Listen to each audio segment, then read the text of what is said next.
परिचय। मैडम, मुझे खिड़की बंद करनी होगी। सूरज की किरणों से गर्मी हो रही है। ठीक है अदिति, तुम खिड़की बंद कर सकती हो। एक बार खिड़की बंद करने के पश्चात क्या तुम बता सकती हो कि शब्द किरणों से तुम्हारा क्या मतलब था?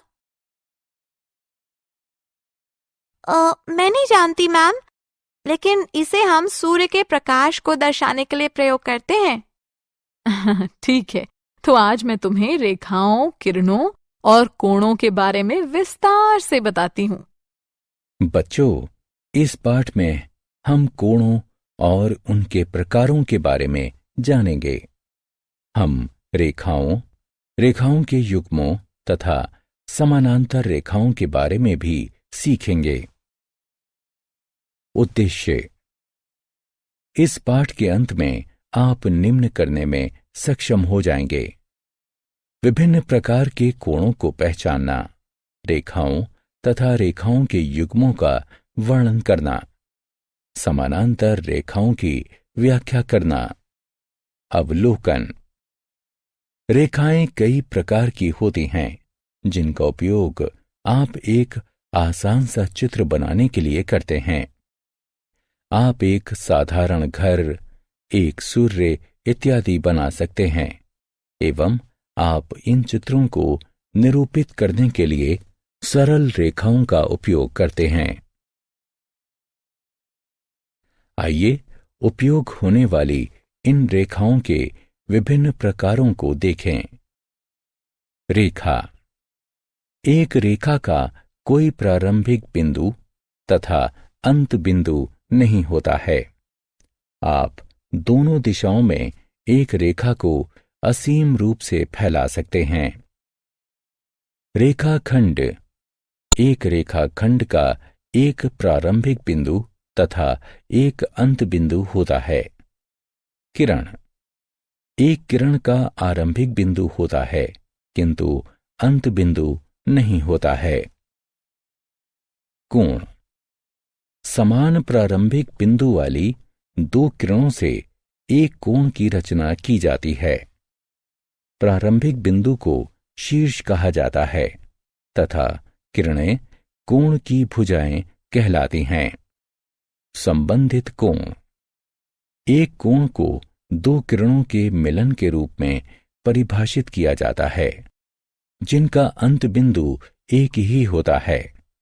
कोण की भुजाएं दो किरणें होती हैं, जबकि शीर्ष उसके उभयनिष्ठ अंत बिंदु होते हैं। चार प्रकार के कोण होते हैं। वे इस प्रकार हैं: पूरक कोण, संपूरक कोण, आसन्न कोण तथा ऊर्ध्वाधर कोण। अब सभी कोणों को संक्षेप में देखते हैं। पूरक कोण वे कोण होते हैं जिनके दोनों कोणों की मापों का योग 90 अंश होता है। संपूरक कोण वे कोण होते हैं जिनके दो कोणों की मापों का योग 180 अंश होता है। आसन्न कोण वे कोण होते हैं जिनका एक उभयनिष्ठ शीर्ष होता है तथा एक उभयनिष्ठ भुजा होती है, किंतु कोई अंत बिंदु उभयनिष्ठ नहीं होता है। जिनकी भुजाएं उभयनिष्ठ नहीं होती हैं, ऐसी भुजाओं के रूप में किरणों वाले आसन्न कोणों का युग्म एक रैखिक युग्म कहलाता है। ऊर्ध्वाधर कोण वे कोण होते हैं जिसके दोनों कोणों का एक शीर्ष उभयनिष्ठ होता है तथा जिसकी भुजाएं दो रेखाओं का निर्माण करती हैं।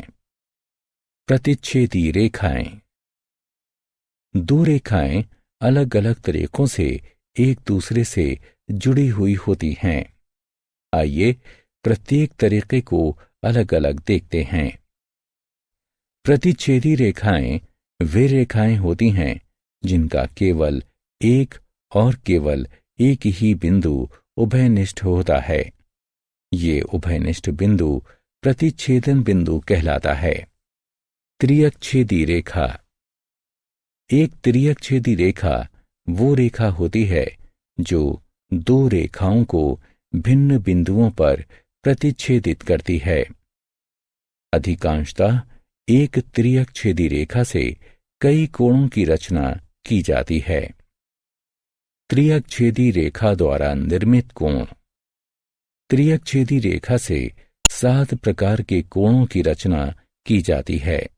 वे इस प्रकार हैं: संगत कोण, अंतःकोण, बाह्य कोण, एकांतर अंतःकोण।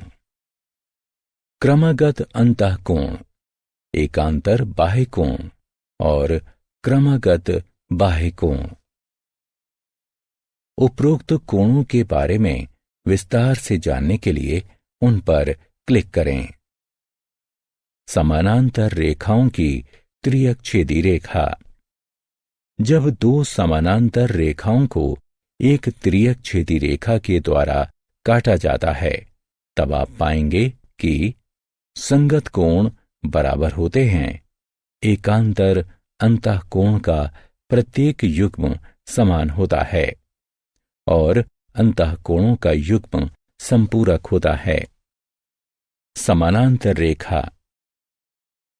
2 रेखाएं समानांतर होती हैं यदि वे सदैव समान दूरी पर स्थित हों एवं आपस में कभी नहीं मिलती हों।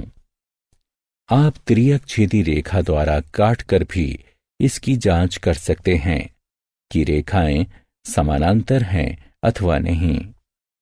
यदि उनके संगत कोण समान होते हैं, एकांतर अंतःकोण के युग्म समान एवं संपूरक होते हैं, तब रेखाओं को समानांतर होना चाहिए।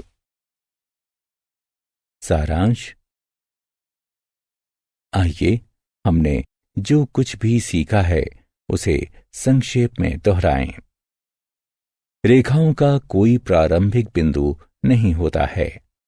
एक रेखाखंड का केवल एक प्रारंभिक तथा अंत बिंदु होता है।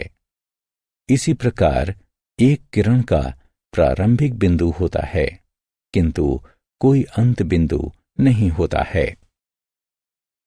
एक समान प्रारंभिक बिंदुओं वाली 2 किरणों से एक कोण की रचना की जाती है। 2 रेखाएं 4 तरीकों से परस्पर जुड़ी हुई होती हैं। प्रतिच्छेदी रेखाएं, त्रिअक्षेदी रेखाएं, त्रिअक्षेदी रेखाओं के कोण तथा समानांतर रेखाओं की त्रिअक्षेदी रेखाएं।